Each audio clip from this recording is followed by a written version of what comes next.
تم جوان لوگوں کو رہا کرواؤ، آزادی دلواؤ تاکہ وہ تمہارے ساتھ کھڑے ہوں، تمہاری خدمت کریں، تمہارے کام آئیں، تمہاری مدافعت کریں۔ تو حضرت ابوبکر صدیق رضی اللہ تعالی عنہ نے فرمایا کہ میرا مقصد یہ نہیں ہے کہ میں اپنی طاقت بڑھاؤں، بلکہ میرا مقصد یہ ہے کہ اللہ تعالیٰ کی رضا اور خوشنودی حاصل کرنی ہے، دنیاوی فائدہ میرے پیش نظر نہیں ہے۔ حضرت عبداللہ بن زبیر کہتے ہیں کہ ہمارے افراد خاندان کا کہنا ہے کہ اس پر قرآن کی یہ آیت فَأَمَّا مَنْ أَعْطَى وَاتَّقَى کی آیت نازل ہوئی۔ فَأَمَّا مَنْ أَعْطَى وَاتَّقَى، جس کا ترجمہ یہ بنتا ہے کہ سو جس نے اللہ کی راہ میں دیا وہ اللہ سے ڈرا۔ یعنی حضرت ابوبکر صدیق رضی اللہ تعالی عنہ کہ دل کی جو کیفیت ہے اس کو رب تبارک و تعالیٰ نے بیان کیا کہ یہ جو اللہ کے راہ میں دے رہا ہے یہ میری محبت اور میرے ڈر کی وجہ سے دے رہا ہے، نہ کہ دنیاوی مفاد کی وجہ سے دے رہا ہے۔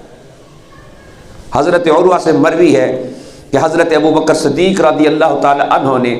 ان 7 افراد کو جن پر محض مسلمان ہونے کی وجہ سے ان کے مالک تکلیف پہنچاتے تھے، جب خرید کر آزاد کر دیا تو رب تبارک و تعالیٰ کے قرآن میں یہ آیت وَسَيُجَنَّبُهَا الْأَتْقَى الَّذِي يُؤْتِي مَالَهُ يَتَزَكَّى نازل ہوئی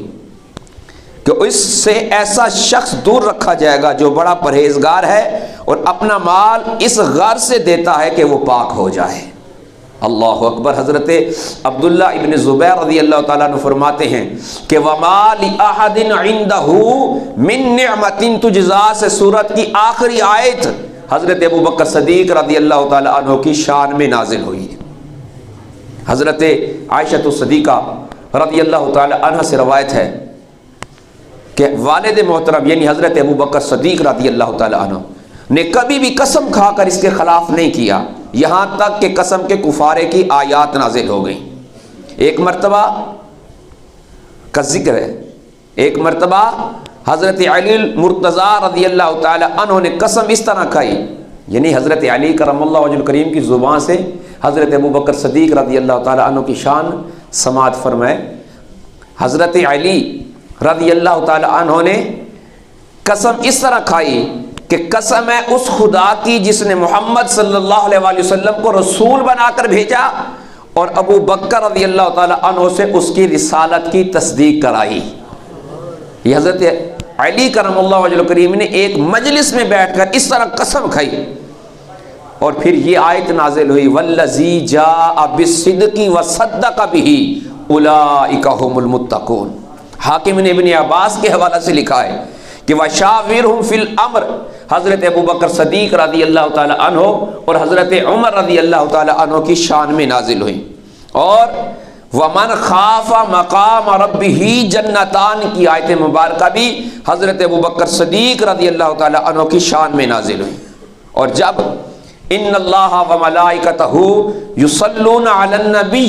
والی آیت نازل ہوئی تو حضرت ابوبکر صدیق رضی اللہ تعالی عنہ نے رسول خدا صلی اللہ علیہ وآلہ وسلم سے عرض کیا یا رسول اللہ صلی اللہ علیہ وسلم، ایسی کوئی نیک بات آپ کے لیے نازل نہیں ہوئی جس میں ہم کو شامل نہ کیا گیا ہو، لیکن اس آیت میں ایسا نہیں ہے، ہم اس میں شامل نہیں ہیں۔ تو اس وقت هو الذی یصلی علیکم وملائکتہ والی آیت نازل ہوئی، یہ بھی حضرت ابوبکر صدیق رضی اللہ تعالی عنہ کی شان میں ہے۔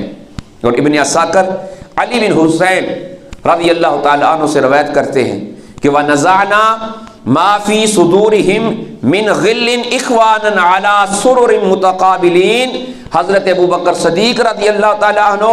عمر اور علی رضی اللہ تعالی عنہ کی شان ہے۔ اور ابن عساکر نے حضرت ابن عباس رضی اللہ تعالی عنہ کے حوالے سے لکھا ہے کہ وَوَصَّيْنَا الْإِنسَانَ بِوَالِدَيْهِ إِحْسَانًا سے وَعَدَ الصِّدْقِ الَّذِي كَانُوا يُوعَدُونَ تک حضرت ابوبکر صدیق رضی اللہ تعالی عنہ کی شان میں بھی آیت نازل ہوئی ہے۔ اللہ اکبر کبیرہ حمدن کثیرن کثیرن کثیرہ۔ اللہ تعالیٰ نے رسول اکرم صلی اللہ علیہ وآلہ وسلم کے سلسلہ میں تمام مسلمانوں پر سوائے حضرت ابوبکر رضی اللہ تعالی عنہ کے عطاب فرمایا، یعنی ابوبکر صدیق رضی اللہ تعالی عنہ کو اس عطاب سے مستثنا فرمایا جیسے فرمایا الا تنصروہ فقد نصرہ اللہ اذ اخرجہ الذی کفروا ثانی اثنین اذ ہما فی الغار۔ رب تبارک و تعالی نے اپنے پاک کلام میں جناب حضرت ابوبکر صدیق رضی اللہ تعالی عنہ کی شان میں آیتیں نازل فرمائی، تو اس سے یہ ثابت ہوا کہ حضرت ابوبکر صدیق رضی اللہ تعالی عنہ کی صحابیت قرآن سے ثابت ہے، اور جو حضرت ابوبکر صدیق رضی اللہ تعالیٰ عنہ کو صحابی نہیں مانتا وہ کافر ہے، دائرہ اسلام سے خارج ہے، کیونکہ حضرت ابوبکر صدیق رضی اللہ تعالیٰ عنہ کی صحابیت کا انکار قرآن کا انکار ہے، اور جو قرآن پاک کا انکار کرے گا وہ دائرہ اسلام میں نہیں رہ سکتا۔